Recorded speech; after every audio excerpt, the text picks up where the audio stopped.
I don't just stop when people tell me to. I gotta. Don't you point to me. Click. Yeah, there we go. Welcome, everybody. Ooh. To another episode of Candid Talk with your boy, the God, Rasheen Winter Harris. And today I'm joined with a special guest, a friend of mine, a collaborative. Trust me, we got some things coming in, but we also have some things in the past if you haven't checked it out. Shaq, Daddie. What's happening, everybody? My name is Shaq Daddie. I'm from New Grind Empire, where Hey, we give you marketing strategies with the royal treatment. now you heard it here, you heard it first. And today, I'm gonna just ask him some things about being an entrepreneur and entrepreneurship, get his story, how he got started. But yeah, join us today. Candid Talk. You know how we do it. It's Candid Talk where we lay it down. No room for fakes, we wear the crown. Do I have to say Shaq Daddy? Because I gotta say pause every time I say that. If I say Shaq Daddy, bro. I ain't even gonna lie to you. We can leave it at Shaq. Shaq, I could. Alright, so Shaq. Yeah, I say not 34. Somebody told me to change it. It was like, you should change it and make it something else. And I made it Emperor Shaq. Emperor Shaq.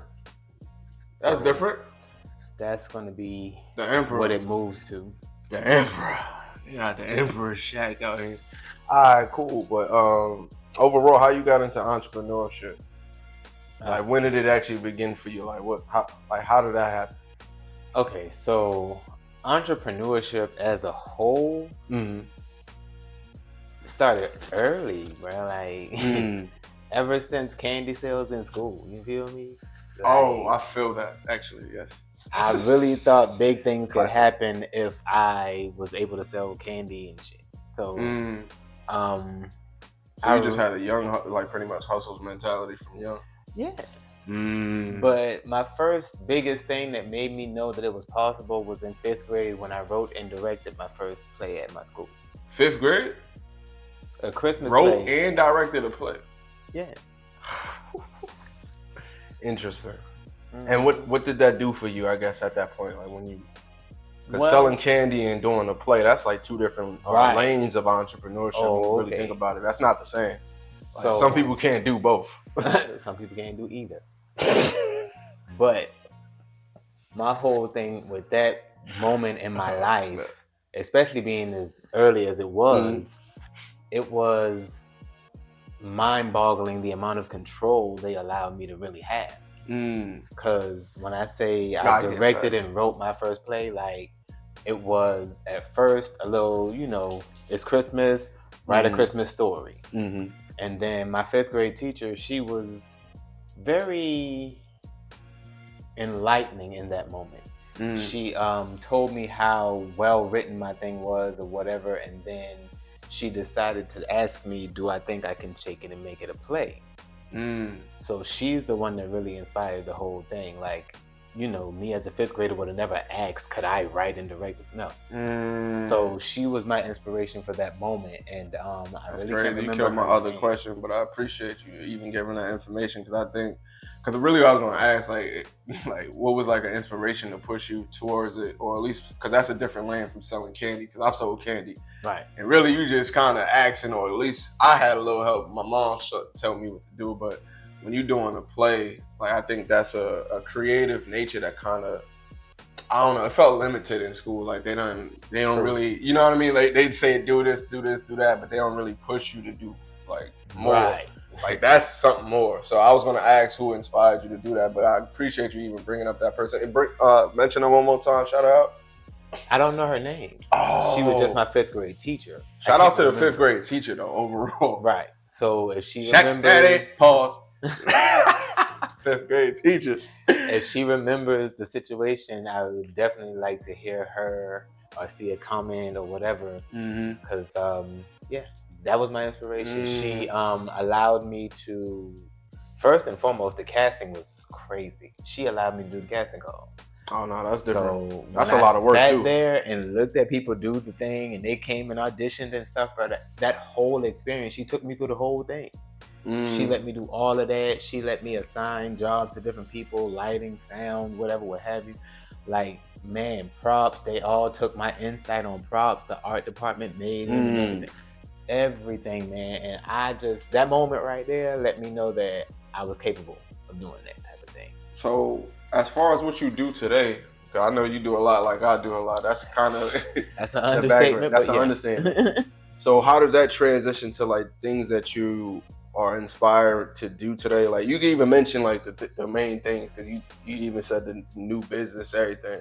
So, tell me how that transition, or at least inspired to this, because it's like an evolution. Because you know it grew up from that, but that's crazy that you had it so bad. Yeah, you know what I mean. Like that's an evolution. So, how did it transition to like now in your grind? Like, or did that inspire any of the new things that you have going on? Like, it pretty much that sounds like a catalyst, I'm gonna say, to who you are now. So from that in fifth grade, all through grade school, there were different moments like that for me, because I guess my reputation spoke.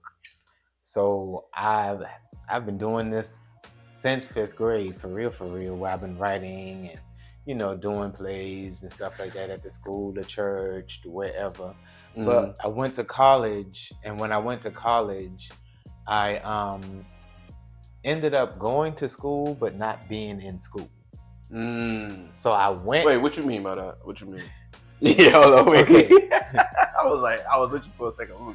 But you lost me when I changed. Yeah. Okay, so the verbiage, the verbs in those sentences. When I went to school and being in school. So I went to the campus, I enrolled, I went to the classes. Yeah. But being in school, studying, going to study, doing my projects, making sure assignments was on time, you know, getting sleep when I need to get sleep, reading chapters, doing all the things that would have helped me ace college real good. Yeah. I did that for the first 2 years, and then I can relate to that. I see what you're saying.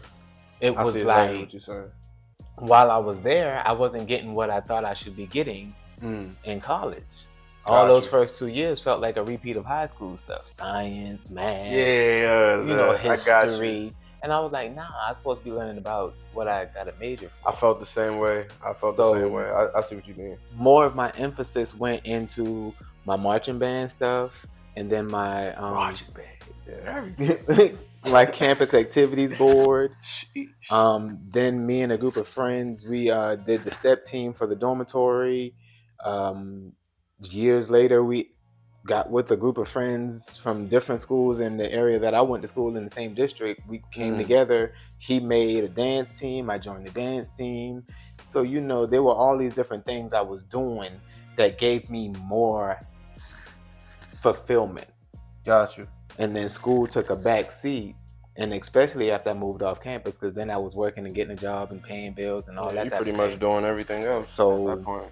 Like, what do I need? Right. I'm already doing life. I don't think I need school anymore.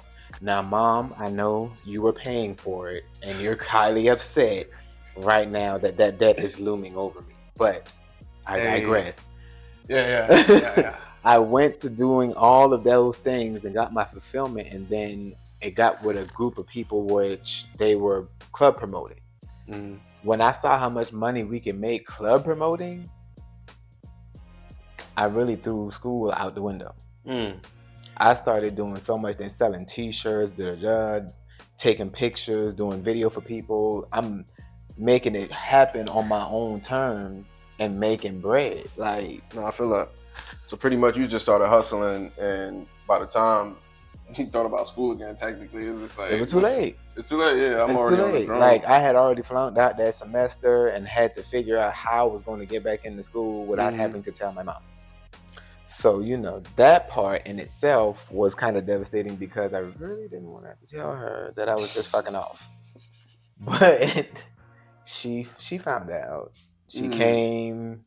There were a lot of situations that happened that I tried to mask as much as I could from my mom, and I just ended up coming back home. Gotcha. Now, when I came back home was when the hustle kicked into high gear, though. That's when I started looking for how to legalize. Around what age was that? 23. Yeah, I say 23 to 24 is like a all of 23 to 25, I feel like it's a transitional period for most people too, especially when you are in an entrepreneurial mindset. Yeah. That's when you either already serious or that's when you about to really jump into it because you have no choice a lot of times. Was there any times on that let's say that hustler's path that you had like a rough patch where you just didn't know if I should continue on this path? A rough patch? You want me to pick one? I mean, like, because it ain't been no A. It was plenty of rough patch. The biggest one that made you realize, or let's say that you had to overcome, like the biggest one that you could think about, or the main one. I'm gonna say, like, because some people have one, they be like, "Ooh, this one, I didn't think I was going to continue doing this no more." You know what I mean? So there's plenty of those. All right, so give me one. Okay, so I'm gonna tell you about the one that's probably the most impactful. Okay. To this whole thing. And definitely tell me how you overcame. Ooh, that's rough. Okay, so I know it's gonna sound cliche as all get out of here, but COVID. COVID was definitely a rough patch for a lot of people. Now, let me tell you why, though. Yeah, tell me. So, when COVID had hit, I had just, like, when people talk about investing in yourself, I had just done that. I had spent money on equipment. I had spent money on so many things. I had put a deposit on an apartment the year before. I was waiting on them to get an opening. I had bought all my lighting equipment, had upgraded camera, had, done all these things. And then I'm thinking as soon as the year comes in, I'll be able to pop off at the top of the year, doing my thing, get my money, get my bread. And you are not alone. Okay. I got the heat press, the vinyl cutter. I had all that stuff, but ready. I had invested thousands of dollars that year, and then turn around, COVID. Yeah, that COVID year was crazy. So bouncing back from that was the thing for me. I happened to land a job where I was doing delivery driving. No, it's not one of the major ones, Uber or anything, but I started working with them, and just after good, I guess you would say, rapport with them, they decided to take me up levels and levels and levels. And then again, I got to that point in my mind where if I can do all of this for a company, I know I can put in at least half of this effort to continue to do me. And that's when I tell you it was a bunch of rough patches, because I've always hit that plateau of, see how much work you putting in for these people, and you mean to tell me you ain't doing what you know you could do and make money off of? No, that's a fact.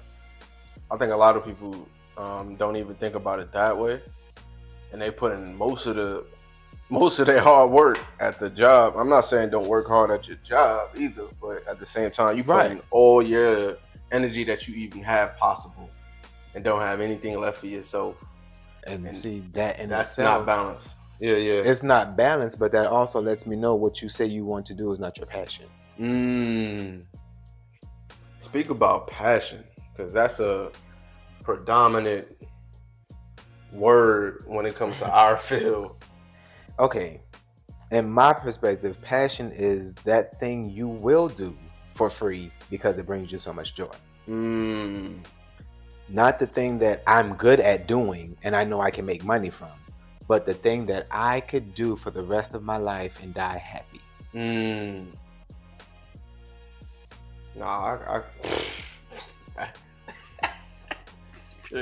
So a lot of people think that music is it, but bro, when you hit ups and downs, when you hit ups and downs, that'll really tell you whether or not it's the downs. Really, the downs will tell you. Fact. The downs will open your eyes to some stuff. I'm telling you, because when you go and you do stuff like what I did, buy all that equipment and then get into all of that and not be able to use it for a whole year, like now you bouncing back, working for somebody else again, putting in hard sweat and all that. No. I ain't got time for that no more. I can't keep doing that for other folks and then can't even give my own stuff 2 hours out the day, like steady sit down 2 hours focus. That's crazy. That blows me, bro. Like, I understand how people can do that on a daily and say that they have a passion for ABC 1, 2, 3, and then come home and every day just be so tired that they just want to eat and go to sleep, or play the video game, or they got enough money now to go to the club and chill and hang out and waste time and do what? Spending money where you complain about not having enough of. Exactly. Oh. Nah, you on point with that. So yeah, that's my passion right there. So pretty much, let's say if I was a new entrepreneur and I'm coming to you for assistance on going forward in my career, what would you tell me? Or how would you assist me? Book a consultation. Book a consultation. I heard it here. Book a consultation. Yeah, because I mean, in a consultation, that's when I first of all let you tell me who you think you are. And see, a lot of people get offended when I say that. Hey, no, that's real. But I let you tell me who you think you are. I ask a series of questions that'll lead me to telling you who you need to be. That's different. Yeah, no, that's so, typically with a consultation. Yeah, right. When the consultation is done, my marketing brain begins as soon as you open your mouth and say the first couple of words. I already know whether or not you're going to be your own spokesperson or we're going to have to find somebody else that can do it for you. I can already tell you, oh, okay, I see you only have insight on the craft. You don't know anything else beyond it. And then I begin to find out whether or not you are willing to learn and do these things yourself by asking you questions of integrity, questions about honesty, question about your level of confidence, questions about whether or not you give up when the going gets tough. Now, if a lot of those things end up on the dark side of those questions, I know at that point I don't need to waste your time because you're not going to do what you need to do for what I'm about to give you to work. I see that. Well, you heard it here first. Shout out your business again. Let them know where to find it. Oh, New Grind Empire. That's NUGRINDEMPIRE.com. You can find me at that on all your major platforms except for like Snapchat. But Instagram, TikTok, all those should have one. And yeah, if you need some marketing help or just need some advice about something, book a consultation. That's a fact. Well, you heard it here first. Well, probably not first. If anything, you heard it here on my podcast, Candid Talk. I actually want you to stick around. I want to do a part 2, but I want to ask you a little bit more questions about some other topics. Okay. If we got time. It look like we might have some time. So. But yeah, join us for part 2 coming up. But it's your boy Rasheen Winter Harris, Candid Talk. And peace to the God, peace to the goddess, and peace.